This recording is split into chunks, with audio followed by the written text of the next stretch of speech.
ครับสวัสดีครับสำหรับคลิปนี้นะครับเราก็จะมาดูนะครับโจทย์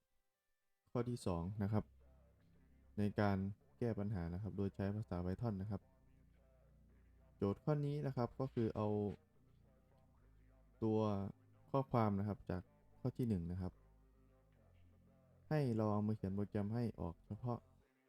ข้อความนะครับที่อยู่ใน Single Code แบบนี้นะครับเดี๋ยวเรามาดูกันนะครับว่าจะมีวิธีการเขียนยังไงนะครับ ซึ่งข้อ2นะครับจะมีหลักการนะครับในการใช้การระบุตำแหน่งเริ่มต้นแล้วก็ตำแหน่งสิ้นสุดนะครับ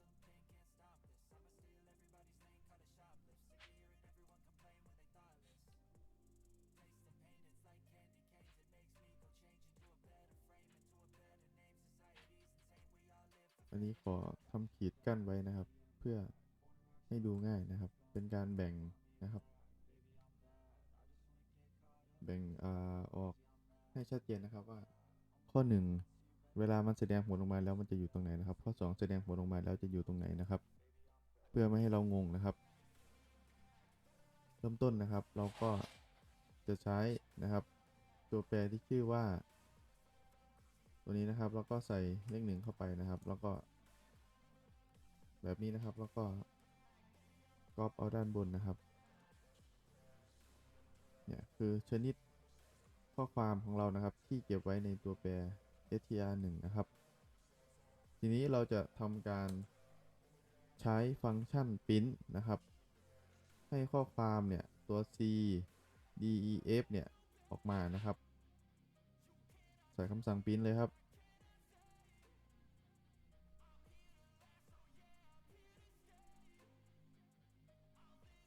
เราต้องระบุตำแหน่งด้วยนะครับ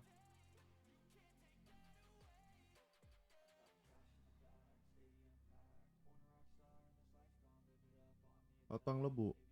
จุดเริ่มต้นนะครับจุดเริ่มต้นถ้านับจาก A ก็คือ0 1 2นะครับตำแหน่งเริ่มต้นก็คือ2นะครับใส่2เข้าไปนะครับแล้วก็ระบุจุดสิ้นสุดนะครับ2นะครับตรงนี้3 4 5นะครับลองใส่เลข5เข้าไปนะครับ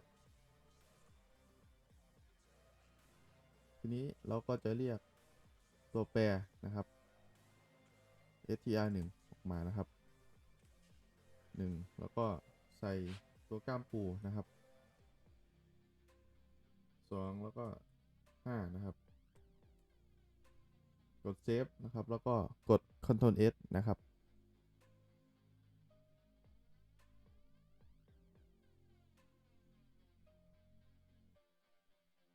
ลืมปิดวงเล็บนะครับปิดวงเล็บด้วยกดเซฟอีก1 ครั้งนะครับโดยกด Ctrl S นะครับแล้วก็กด5กด F5 นะครับจะเห็นว่านะครับตำแหน่งของข้อความนะครับออกมาแค่3ตัวนะครับทีนี้เรามาดูวิธีการแก้ไขนะครับเพื่อให้ออกมานะครับทั้ง4ตัวนะครับเราก็เปลี่ยนนะครับตำแหน่งจาก5เป็น6นะครับโอเคนะครับจากนั้นกด Ctrl S นะครับแล้วก็กดรันตรงนี้ก็ได้นะครับหรือกด F5 ก็ได้นะครับเห็นนะครับได้แล้วนะครับได้ตามโจทย์เราแล้วนะครับ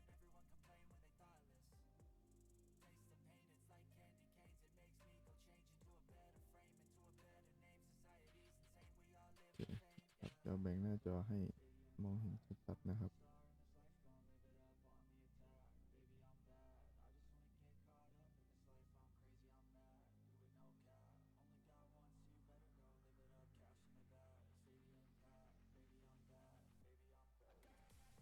เห็นนะครับ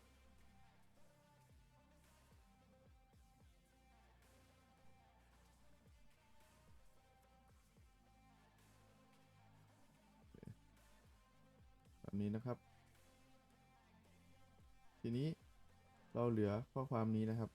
เดี๋ยวข้อความนี้แล้วก็อันนี้นะครับเรามาดูกันนะครับว่าเราจะทำยังไงนะครับ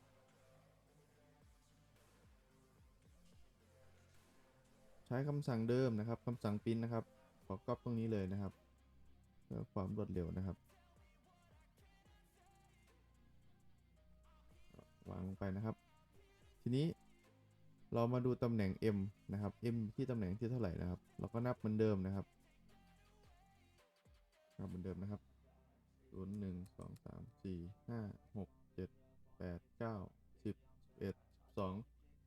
12นะครับแล้วก็ใส่เลข1เข้าไปตรงนี้นะครับ1 12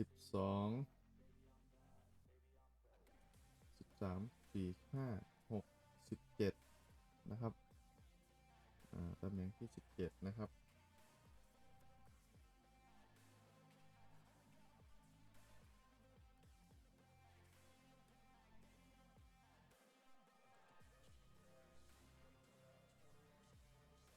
กดลั่นดูนะครับ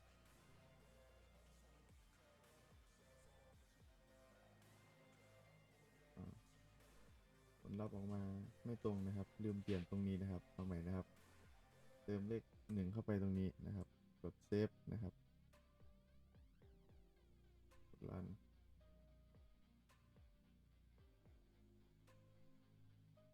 ขาดตัว R ไปนะครับเราต้องเติมให้เป็น18นะครับเดี๋ยวลองนับใหม่นะครับตรงนี้12 13 14 15 16 17นะครับปกติตรงนี้เราก็จะถ้านับปกติของเรานะครับเราก็จะนับตรงนี้เป็น1นะครับฉะนั้นแล้วเราก็ต้องเปลี่ยนเป็น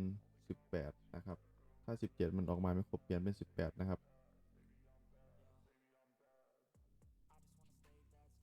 นะครับกดเซฟนะครับแล้วก็กดรันอีก1ครั้งนะครับโอเคนะครับได้ครบแล้วนะครับตามโจทย์แล้วนะครับทีนี้เหลืออีก1ข้อความนะครับ v w x y z นะครับทำเหมือนเดิมนะครับทีนี้เราจะนับจากด้านหลังมานะครับนับจากด้านหลังมาด้านหลังเราจะใส่ให้เป็น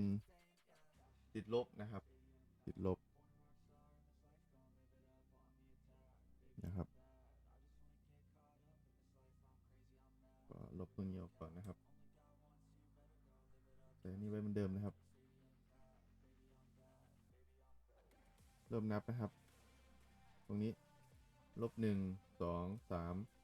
4 5นะครับเริ่มที่